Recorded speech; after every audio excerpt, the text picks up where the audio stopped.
buenas tardes para todos, ¿cómo les va? Un placer tenerlos aquí, como siempre. Bienvenido, querido Alfredo, hoy.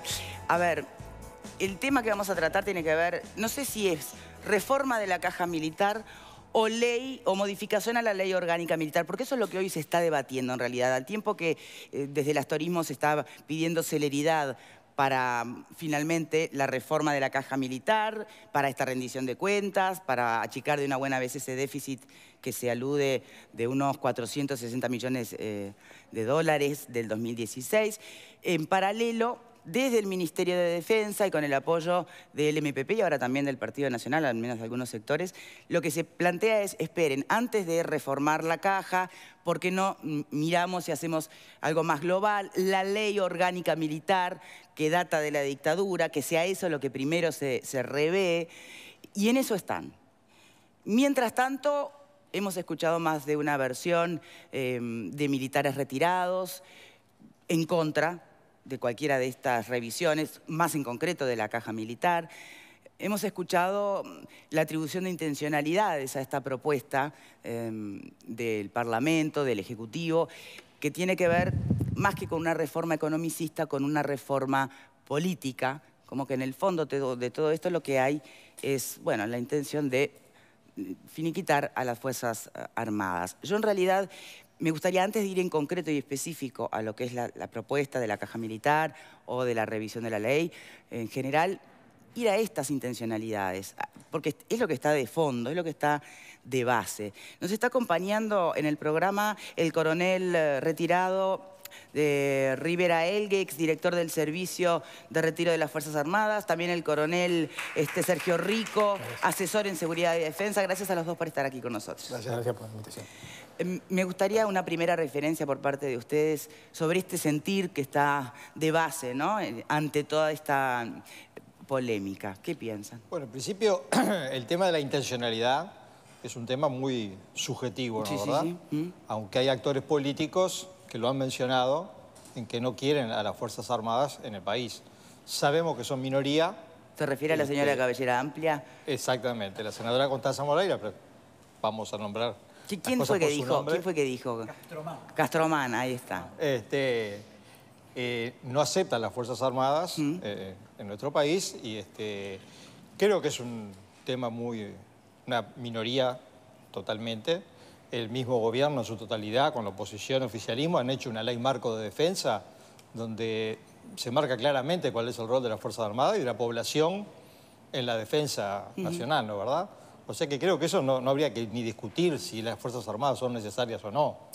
Son necesarias. Sí, en cambio, le parece lógico la revisión de cómo está integrada, exacto, de la cantidad de funcionarios, de la tecnificación que tiene. No es que los retirados militares estemos en contra de, estamos a favor de tener algo mejor, por supuesto. Aun cuando signifique la reducción de los o topes jubilatorios y los cambios en las reglas de la jubilación. Hay unos temas que son de derechos adquiridos. Separemos los tantos. Entonces ahí nos separamos, ¿no, verdad? Pero en principio sí estarían de acuerdo bueno, de hecho es el propio Ministerio de Defensa que está planteando un proyecto de ley para modificar la orgánica. Siempre las Fuerzas Armadas deben de modernizarse y acompañar los nuevos tiempos. En la política de defensa nacional se señalaron, hay 9 posibles amenazas, hay objetivos nacionales que deben de cumplir las Fuerzas Armadas, conjuntamente con el Ministerio del Interior, con Relaciones Exteriores, Economía y demás ministerios que están involucrados en la defensa nacional. Y esto es de hace 1 año, 2 años. Bien. Y lo aceptamos, porque son nuevas normas.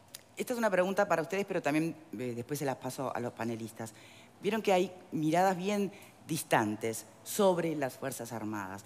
No tanto su rol, sino que se vincula mucho con el pasado. Está la mirada más radical que entiende que no quiere Fuerzas Armadas porque les están cobrando al día de hoy el hecho de que los militares guarden información sobre desaparecidos que no largan, ¿no?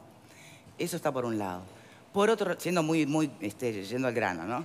Por otro lado, está la otra mirada, y es que el propio comandante Manini Ríos lo plantea, y es una sociedad de alguna manera agradecida a la tarea que realizan las Fuerzas Armadas hoy en día, sobre todo en situaciones de emergencia nacional. ¿Cuál es la realidad entre esos dos extremos? ¿Usted qué opina? Bueno, buenas tardes. Buenas tardes. Primero quería aclararle algo.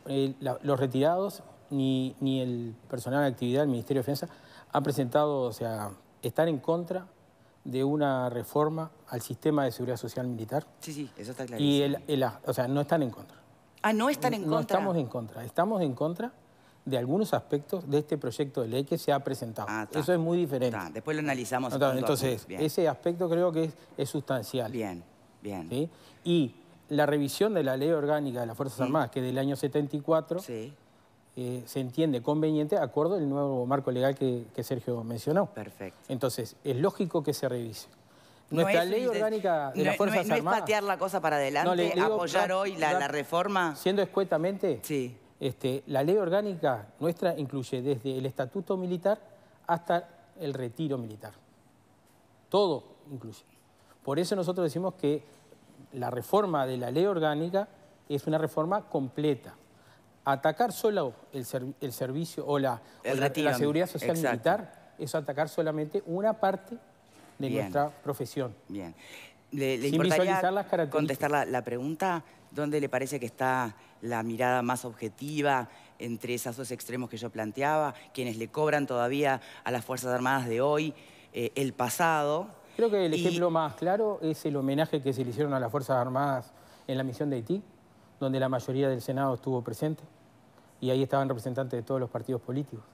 Bien, salvo algunos. Bueno, pero estaba la de 30, creo que había 29. Bien. Entonces, y creo que si estamos en una república, el Senado nos representa.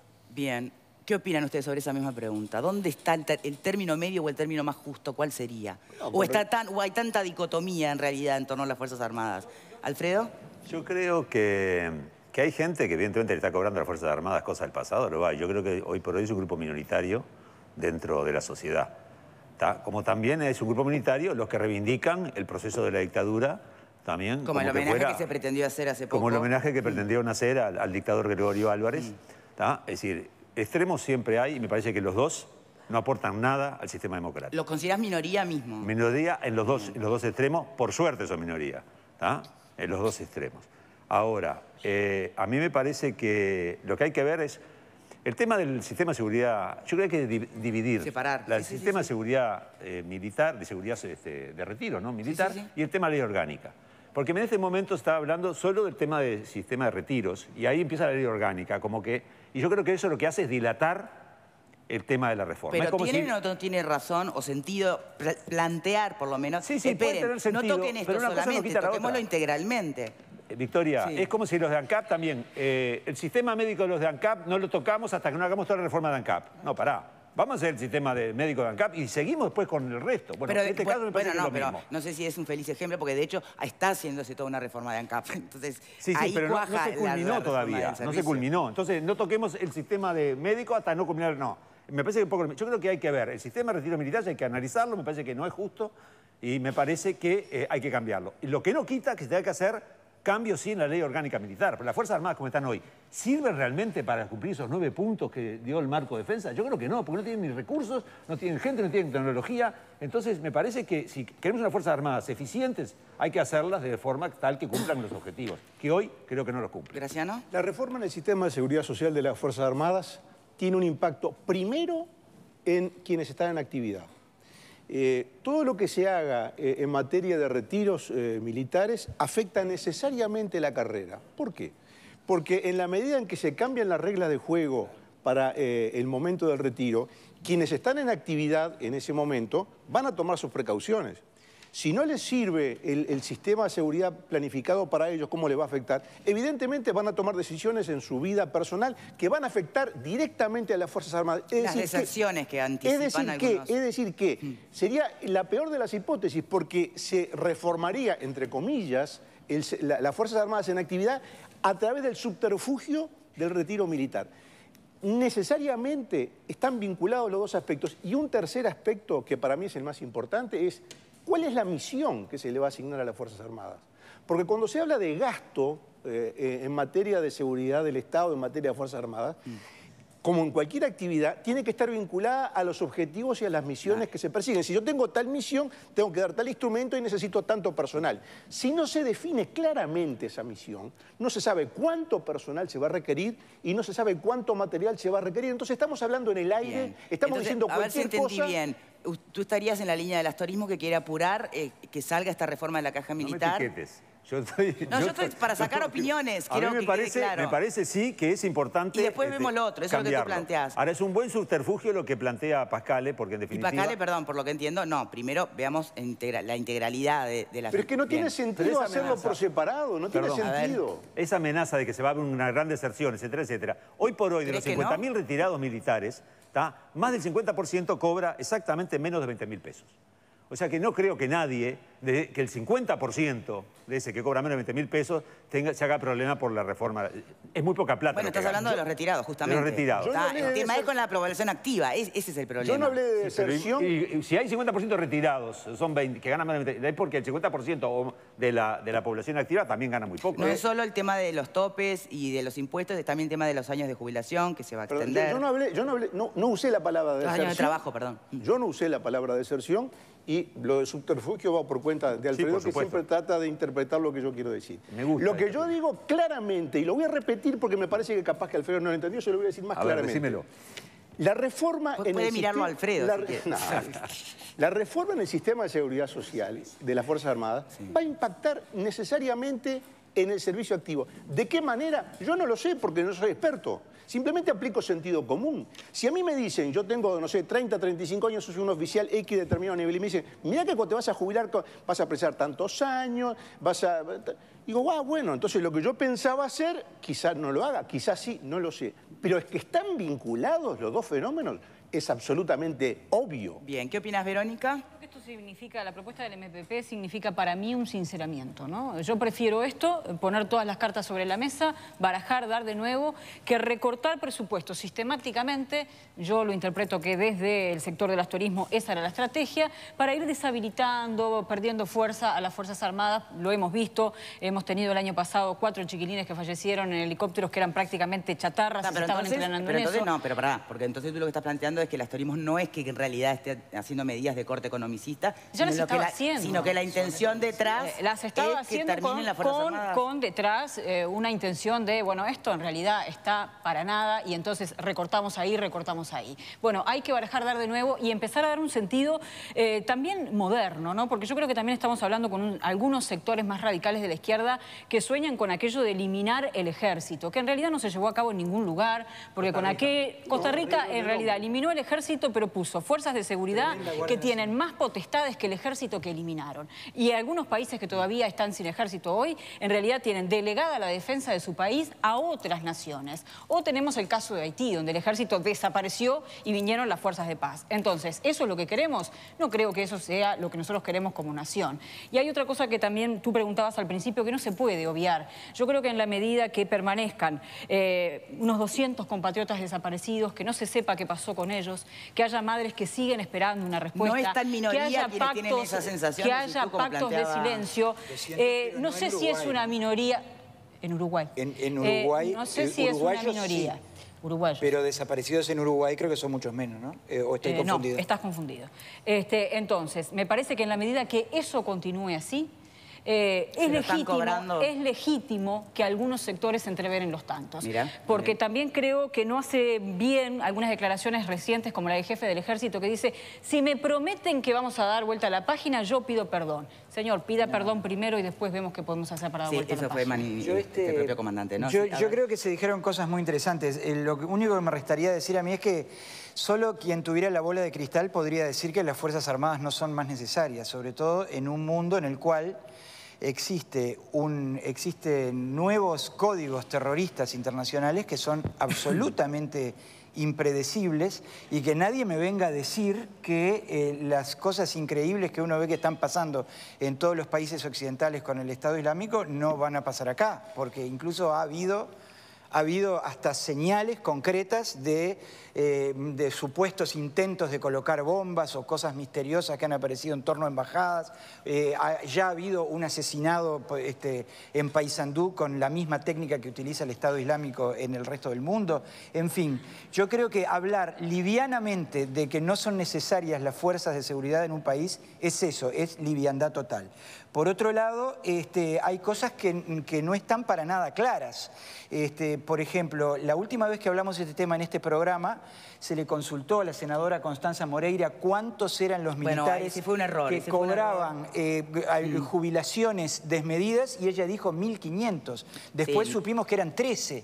O sea, 41 exactamente. Si no empezamos... El dato sustantivo, en realidad, me parece más que ese, es el promedio, ¿no? El promedio de las jubilaciones efectivamente quintuplica el promedio de las jubilaciones del resto del país. Claro, ese es un dato del propio Ministerio de Economía. El problema, ¿no, Victoria, es que si Mm. nosotros entramos en la ética de los bolazos, no vamos a resolver nunca este problema. Lo único que yo me pregunto con respecto a estos temas es ¿hasta qué punto es lícito cambiar las reglas del juego?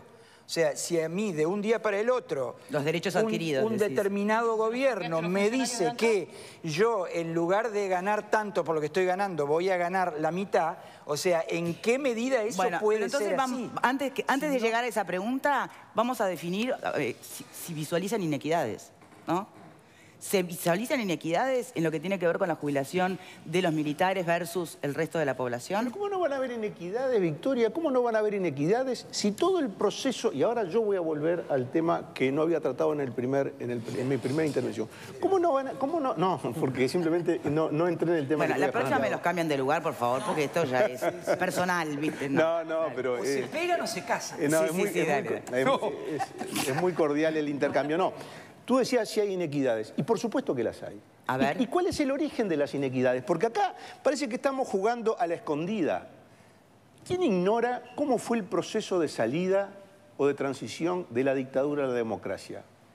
¿Acaso no hubo acuerdos, pactos, entendimientos? Claro que los hubo.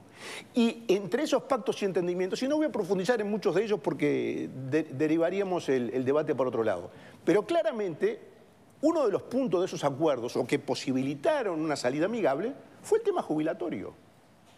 ¿Quién puede dudar de que fue así? Acá tenemos dos oficiales retirados que eran muy jóvenes en ese momento, seguramente estaban muy lejos de la edad de retiro, etc. Pero claramente todo el mundo sabe en Uruguay que en los primeros años de la democracia, luego de la dictadura, hubo un tratamiento muy benévolo, vamos a decir así, para el sistema jubilatorio de los militares.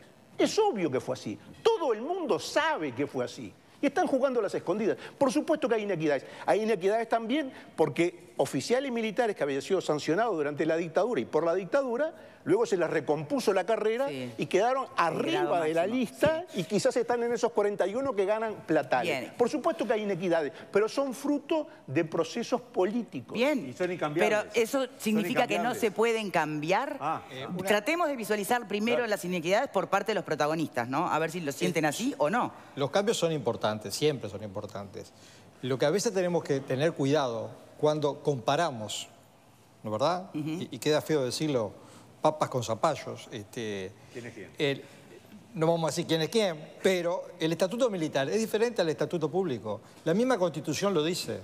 Entonces, tenemos un régimen completamente diferente al del funcionario público y al de los privados. Tenemos otras funciones y otras obligaciones. La especificidad que ustedes alegan, ¿no? Con todo derecho. Pero es una especificidad en horario, en tiempo. Ahora explíqueme cómo se absorbe esa especificidad para el caso de un médico que trabaja para las Fuerzas Armadas o un administrativo, es decir, que no pasa por tropa, que no pasa por... que es médico, que es administrativo, pero como está contratado por el ministerio, en realidad pasa a regirse por la caja militar. Pero los médicos tienen un curso, tienen la escuela de sanidad, hacen cursos, concursan, son iguales a cualquier otro oficial, lo único que son médicos, y nosotros hicimos la escuela militar, y ellos hicieron la escuela de sanidad, menos años que nosotros, pero no salieron de... Pero no son las mismas especificidades a las que ustedes alegan que merecen un tratamiento diferente. Pero el médico nosotros le decimos el domingo, va a maniobra y va a maniobra. Y no creo que a ningún médico del CASMU lo llamemos para ir a maniobra.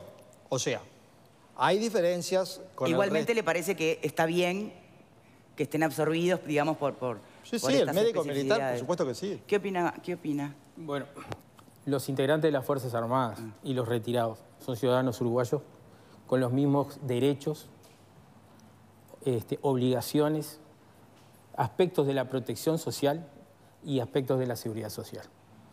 Cuando usted dice que hay inequidades y cuando las queremos revisar, tenemos que revisar esos 4 aspectos.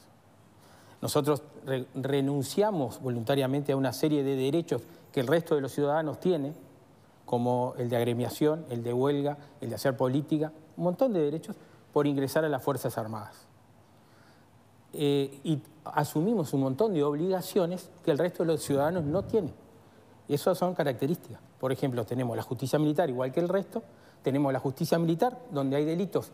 Por ejemplo, si usted falta 6 días a su trabajo, es un tema de salario, de descuento. Para el militar es un delito militar.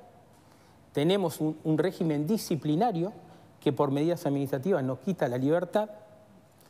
Entonces, esas son las obligaciones.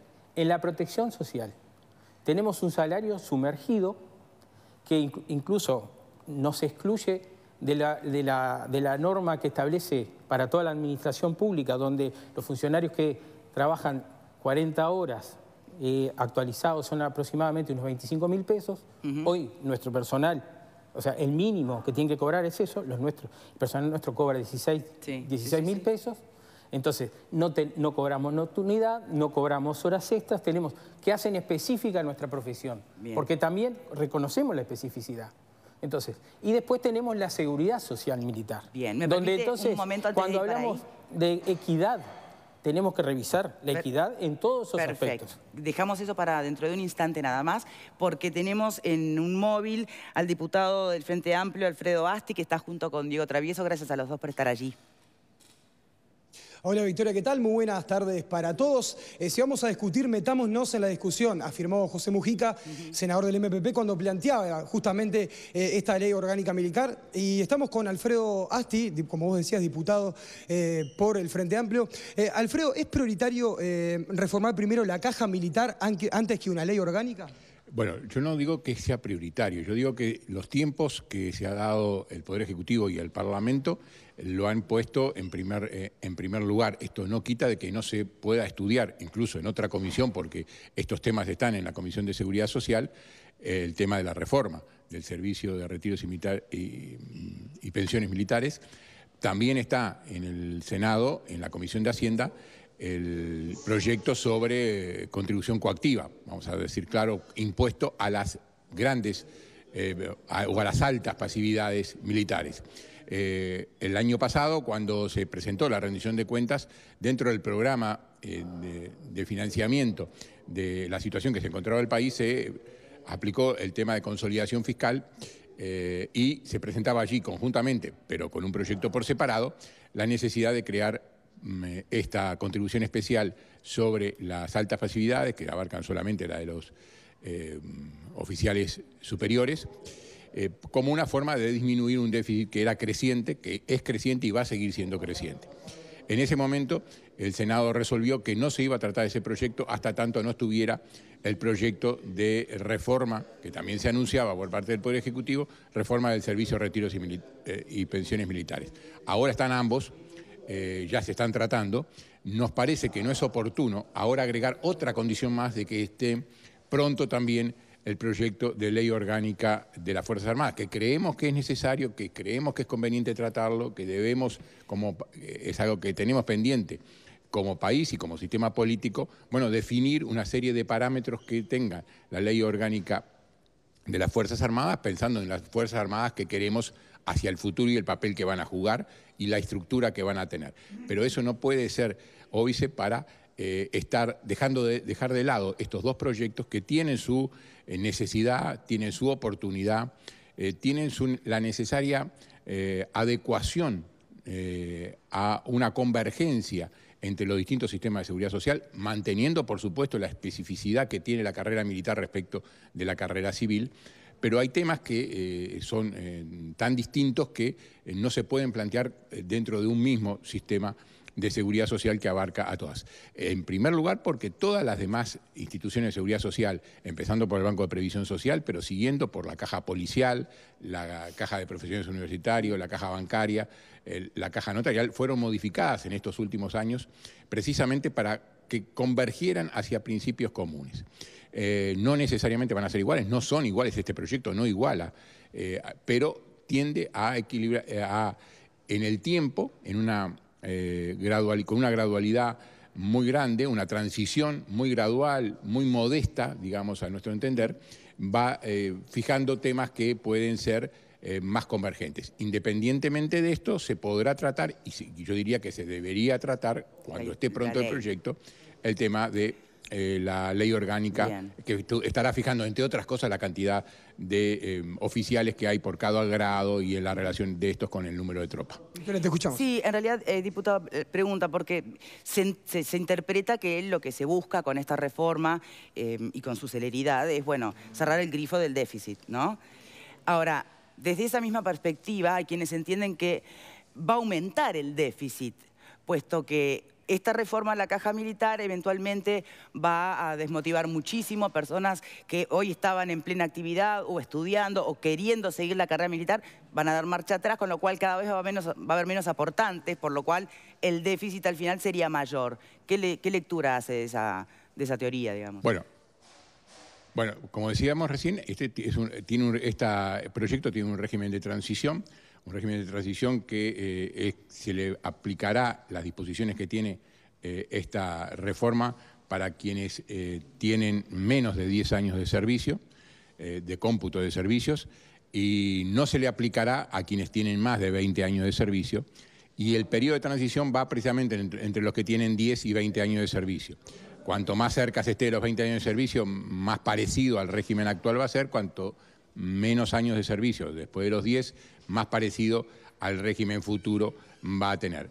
Obviamente que sí, que puede haber cambios importantes en este sentido, pero es necesario, yo creo que ante nada como una señal de equidad hacia esa convergencia que decimos, que no es igualar situaciones, sino que es de converger hacia un mismo sistema. Por ejemplo, en el régimen pensionario, bueno, esto entraría a regir a partir de la vigencia de la ley. Es muy distinto el régimen pensionario que tienen la carrera militar, o sea, quienes siguen la carrera militar, que el que tienen los demás organismos del Banco de Previsión Social. Pero por otra parte, también empezaría a regir rápidamente. Hay una cantidad de partidas que no están grabadas, que deberían estar grabadas. Hay un Montepío que es distinto al del régimen general. Todo esto se intenta ir solucionando precisamente para ir sincerando los números de este servicio. Hablando de números, pero no va a afectar, los cálculos una simple aclaración. Sí. Esto no va a afectar la retribución líquida que están percibiendo hoy los funcionarios. Lo que deban pagar de más por estos motivos, se le aumentará la retribución para que puedan hacer estos aportes de la misma manera que lo hacen el resto de los funcionarios públicos y trabajadores privados. Pero entonces lo que se saca por un lado se aporta por otro. Sí, con respecto a esto que estoy diciendo, igualar el régimen de Montepío, bueno, pero tiene el hecho de que entonces se va a sincerar más cuánto es lo que realmente es el presupuesto de este servicio, en función de que tenga los mismos parámetros que tienen todos el resto de los trabajadores públicos y trabajadores privados. Bien. ¿Se han hecho cálculos de en cuánto se estaría reduciendo ese déficit que se señaló en 400 y pico de millones de dólares para el 2016, según este planteo, según esta reforma? No, porque esta reforma tiene un efecto muy gradual que lo tendrá recién dentro de 10, 12 años, por lo que veníamos diciendo. Lo que sí tiene un efecto cuantificado es la aprobación del impuesto para las pasividades más altas, que se estima que se recaude entre 40 y 50 millones de dólares al año, y que eso sí va a reducir el déficit en el entorno del 10% del déficit actual, que es 470 millones, pero que es creciente. Si seguimos sin modificaciones, va a ser cada vez más alto ese déficit, porque la relación activo-pasivo hoy es un activo por cada 2 pasivos, inversamente al mínimo que puede ser cualquier sistema de previsión social puede tener, que son 2 activos para financiar un pasivo. Bien, ahora esas jubilaciones altas no tienen ya un impuesto. Sí, tienen el impuesto igual al de todos los pasivos, el impuesto al IAS, pero estamos hablando de pasividades que no tienen tope, a diferencia del tope que existe para las jubilaciones que prestan los demás organismos de previsión social. O sea, que sería inconstitucional agregar otro impuesto. Bueno, la argumentación sería esa. Al no tener tope, no es la misma situación. Exactamente, creo que no solamente las diferencias no son solamente el tope, pero eso sí alude exclusivamente a las pasividades de los altos jerarcas militares, que son los que pueden llegar al tope. Obviamente el personal de tropa no llega ni siquiera al tope que tiene el Banco de Previsión Social para los trabajadores comunes. Pero también, como decía, hay una cantidad de diferencias. La posibilidad de retirarse con 40 años de edad y 10 años de servicio, entre los cuales se computan los 4 años del liceo militar.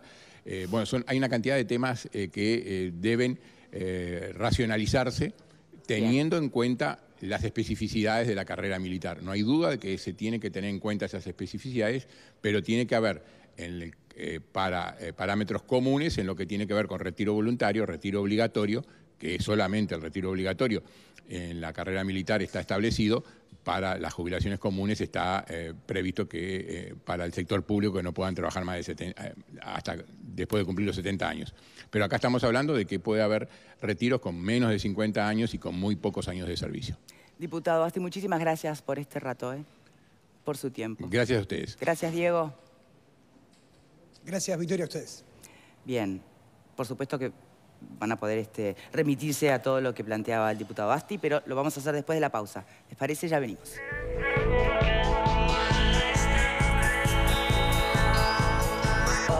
No te